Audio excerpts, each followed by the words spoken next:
Once, in a quiet valley surrounded by whispering forests and singing brooks, there lived a serene teacher named Master Rihan. He was known far and wide not just for his wisdom, but for the calm presence he carried, like still water that reflects the sky.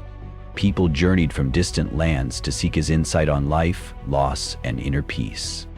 One late spring afternoon, a young traveler named Alina arrived at Master Rihan's home, her eyes heavy with sorrow and her shoulders weighed down by grief.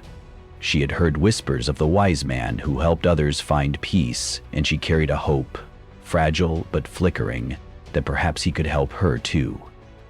Master Rihan welcomed her into his garden, a place blooming with blossoms of every shade, and a silence so gentle it soothed the soul.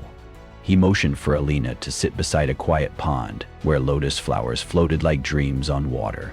He looked at her kindly and asked, "What is it that burdens your heart, child?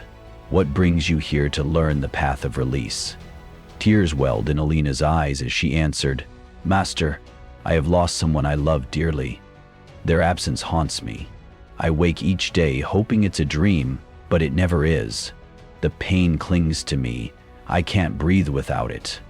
Master Rihan nodded slowly, absorbing her pain as though it were a delicate note in the air. Without speaking, he reached over and plucked a ripe peach from a nearby tree. He held it gently in his palm. "Tell me, Alina," he said, "what do you see?" She studied the fruit and replied softly, "A peach, full and ripe. It looks sweet and alive." He smiled. "And what would happen if I were to squeeze it tightly in my fist, refusing to let go?" She frowned slightly, imagining it. It would be crushed. Its juice would spill. The fruit would be ruined. "Exactly," Master Rihan said. "Grief, like this peach, must be held lightly. If we cling to it in fear or pain, it spoils the sweetness of what once was. Letting go doesn't mean forgetting. It means honoring the fruit by not destroying it in our grasp." Alina's gaze dropped to her hands in her lap. "But how do I let go when my pain is all I have left of them?" Master Rihan placed the peach gently on the ground and spoke. "Letting go begins not with forgetting, but with accepting. Accept what has happened, accept the pain, and accept that everything in life is fleeting, even sorrow. The seasons change, and so must we." He continued, "Forgive those who have hurt you. Forgive yourself for the things you did or didn't do. Forgiveness is the first act of freedom. Without it, the weight of blame will anchor your soul in sadness."